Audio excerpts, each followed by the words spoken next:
जी हाँ दोस्तों, यह बिल्कुल सच बात है कि भारत में एक ऐसे भी शख्स हैं जो केवल वैक्सीन बेचकर ही भारत के 5वें एवं विश्व में 100वें सबसे अमीर व्यक्ति बन गए हैं। और वह कोई नहीं बल्कि हम सब के चहेते साइरस पूनावाला जी हैं, जिसका नाम आप शायद इस कोरोना महामारी के दौरान सुना ही होगा। उन्होंने अपने वैक्सीन से इस भारत देश के ही नहीं बल्कि पूरे विश्व के लोगों की मदद की है, जिससे उन्हें इस दौरान एक अलग ही ख्याति एवं प्रसिद्धि प्राप्त हुई जो कि अतुलनीय है। गाइज, भले ही आज साइरस पूनावाला काफी अमीर और सीरम इंस्टीट्यूट ऑफ इंडिया के मालिक हैं, लेकिन एक समय ऐसा भी था जब उनका हर एक काम फ्लॉप हो रहा था, लेकिन उन्होंने अपने जीवन में हार नहीं मानी। आज यहाँ हम साइरस पूनावाला के जीवन के बारे में बताने वाले हैं। इसमें आप जानेंगे कि कैसे एक व्यक्ति घोड़ों की रेस लगाते लगाते भारत की सबसे बड़ी वैक्सीन निर्माण कंपनी का मालिक बन गया। दोस्तों, अगर हम साइरस पूनावाला जी के परवरिश की बात करें तो इनका जन्म सन 1941 को पुणे के रहने वाले एक फारसी परिवार में साइरस पूनावाला का जन्म हुआ। साइरस पूनावाला के पिता सोली ए पूनावाला और माता गुल पूनावाला उस समय घोड़ों का व्यापार करते थे।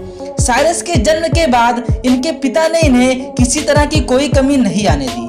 वे इन्हें पढ़ाकर बहुत बड़ा आदमी बनाना चाहते थे। उनका यह सपना आज पूरा भी हुआ।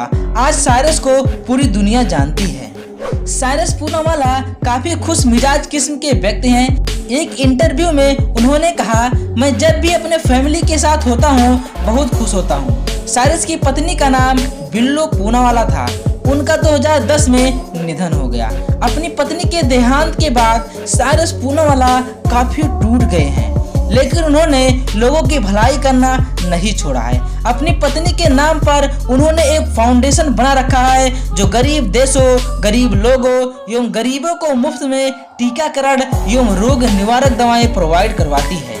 साइरस पूनावाला की उम्र ज्यादा होने के कारण उन्होंने अपनी कंपनी की सारी जिम्मेदारी अपने बेटे आधार पूनावाला के ऊपर डाल दी है, जिससे अब उनके बेटे Adar Poonawalla Serum Institute of India के CEO के पद पर आसीन हो गए हैं। इनकी पत्नी का नाम नताशा पूनावाला है, जो कि बेहद ग्लैमरस हैं। साइरस पूनावाला के जीवन में पैसों की कमी नहीं थी। वह अच्छी पढ़ाई करने में सक्षम थे। उन्होंने अपनी शुरुआती पढ़ाई द बिशप स्कूल पुणे से पूरी की और आगे कॉलेज की पढ़ाई Brihan Maharashtra college of commerce से करने के बाद उन्होंने अपने घोड़ों व्यापार यानी कि स्टड फार्म आगे बढ़ाने का विचार किया। लेकिन दोस्तों, यह व्यापार उनके लिए इतना आसान भी नहीं था। जब साइरस पूनावाला की पढ़ाई पूरी हुई तो उन्होंने अपने पिता के घोड़ों के व्यापार को आगे बढ़ाने की सोची, लेकिन वह जितनी तेजी से पैसा चाहते थे उतनी तेजी से ना तो पैसा आ रहा था और ना ही उन्हें इस व्यापार में अपना फ्यूचर नजर आ रहा था, क्योंकि उस टाइम घोड़ों की रेस का जमाना मानो खत्म सा होने लगा था। उन्होंने कार का बिजनेस करना शुरू किया और अपने दोस्त के साथ मिलकर $120 में एक गाड़ी तैयार की, लेकिन उनका यह प्लान भी फेल हो गया था। साइरस को आगे बढ़ना था और लोगों को ऐसा कुछ देना था जिससे लोगों की भी मदद हो और वह भी अच्छा पैसा कमा पाए। साइरस पूनावाला को किसी ने बताया कि घोड़ों के सीरम से दवा बनाई जाती है। ऐसे में उन्होंने अपने पास मौजूद घोड़ों के सीरम से दवा बनाने पर विचार किया, लेकिन उन्हें समझ नहीं आ रहा था कि शुरुआत कैसे करें। उस समय महाराष्ट्र के हाफकिन इंस्टीट्यूट द्वारा वैक्सीन बनाई जाती थी, लेकिन वह काफी महंगी थी। इसलिए साइरस ने सोचा क्यों ना वह सस्ती और अच्छी वैक्सीन बनाकर जरूरतमंदों तक पहुंचाए। सन 1966 तक साइरस ने वैक्सीन की पूरी जानकारी जुटा ली थी। अब उन्हें अप्लाई करने का समय था। उन्होंने महाराष्ट्र के हाफकिन इंस्टीट्यूट से 10 साइंटिस्ट और डॉक्टर को हायर किया और उन्हें वैक्सीन निर्माण करना शुरू कर दिया। उस समय वह बहुत नॉर्मल दवा का निर्माण करते थे। उन्होंने खूब मेहनत करी और पहली बार टिटेनस वैक्सीन का निर्माण किया। उनका प्रयोग सफल हुआ और उन्होंने वो खोज निकाला जिसकी बहुत ज्यादा भारत को और अन्य देश को जरूरत थी। सरकार ने भी साथ दिया और सरकारी अस्पतालों में इसे वितरण करने की उस समय की योजना सीरम इंस्टीट्यूट के लिए वक्त बदलने वाली साबित हुई। जब सीरम इंस्टीट्यूट ने टिटेनस का निर्माण किया, उसके बाद तत्कालीन सरकार ने उनकी साइरस पूनावाला की मदद करी और देश विदेश में टिटेनस को निर्यात करने की आज़ादी दी। उस समय इस वैक्सीन की बहुत अधिक जरूरत थी और इसी जरूरत को बहुत सस्ते दाम पर साइरस ने बनाकर देने का काम किया।